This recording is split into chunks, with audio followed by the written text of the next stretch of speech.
Yes, I'm Matteo.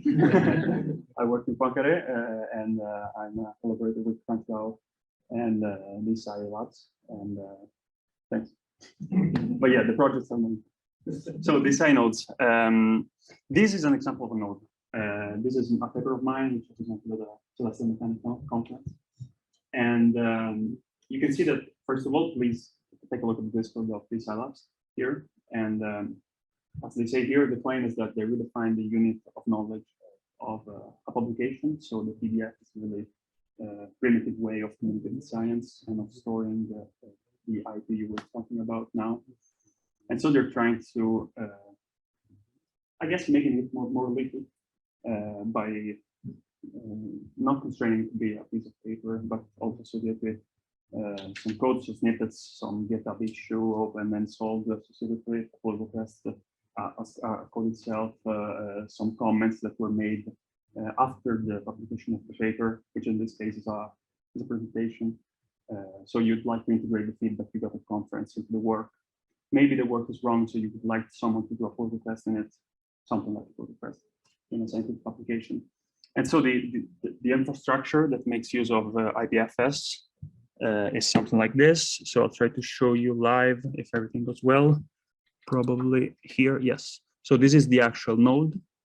You see that being mine, I can also edit it.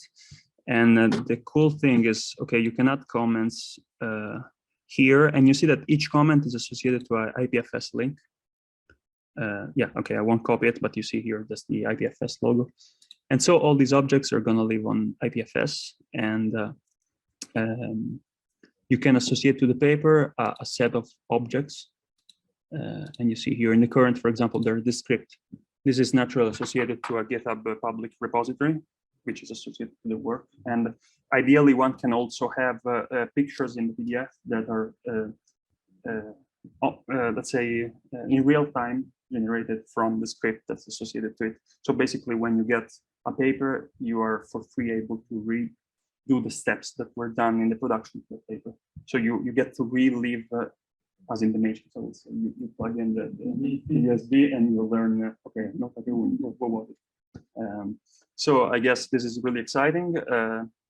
And yeah, I think it's also exciting because it allows one to make scientific assets more liquid, and you can give intellectual property to scripts, to figures, to papers, and you can have like a modular hierarchical way of talking about the unit of knowledge in science.